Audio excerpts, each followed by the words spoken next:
Grâce à un schéma simple, on peut dresser un bref résumé des types de liaisons existant dans les solides en situant chacun des types de liaisons de forte intensité, covalentes, ioniques et métalliques, aux trois sommets d'un tétraèdre, le quatrième sommet étant occupé par les liaisons de faible intensité, de type van der Waals et pont hydrogène.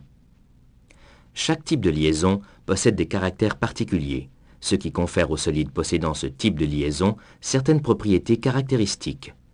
Ainsi, la liaison covalente étant de forte intensité, les solides covalents tels que le carbone sous forme diamant ou le silicium auront une température de fusion et une rigidité élevée. Ils seront fragiles car la liaison covalente est directionnelle et peut se rompre sous l'effet d'un déplacement imposé aux atomes du solide. Ils ne seront pas de bons conducteurs électriques puisqu'ils ne possèdent pas d'électrons libres de se déplacer sous l'effet d'un champ électrique. La liaison ionique étant de forte intensité, les solides ioniques tels que NaCl, MgO ou Al2O3 seront aussi caractérisés par une température et une rigidité élevée et une fragilité certaine. Ils seront aussi mauvais conducteurs électriques.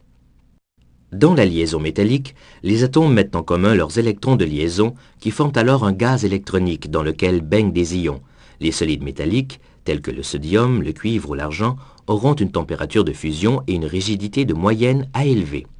La liaison métallique étant non directionnelle, les atomes pourront se déplacer les uns par rapport aux autres sous l'effet d'une contrainte. Les solides métalliques seront donc ductiles et pourront être mis en forme à l'état solide par déformation plastique. Les électrons délocalisés pourront se déplacer sous l'effet d'un champ électrique. Les solides métalliques seront donc bons conducteurs électriques. Enfin, les solides caractérisés par des liaisons de faible intensité, van der Waals et pont hydrogène, auront une température de fusion et une rigidité relativement faibles. Ils seront mauvais conducteurs électriques. En dernier lieu, soulignons que chez certains éléments du tableau périodique et pour de nombreux composés définis, le caractère de la liaison peut être mixte, la liaison présentant à divers degrés certaines caractéristiques des liaisons principales que nous venons de décrire. Ce caractère mixte de la liaison est mis en évidence sur le tétraèdre des liaisons pour quelques éléments ou composés définis situés alors sur les arêtes.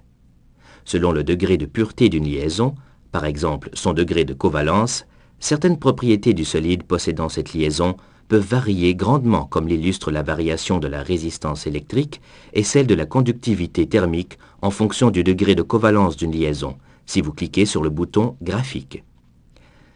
Il est aussi possible de situer les grandes classes de matériaux sur le tétraèdre des liaisons, les céramiques étant essentiellement localisées sur l'arête covalente ionique, les métaux se concentrant près du sommet métallique et les matériaux polymères près du sommet van der Waals pont hydrogène.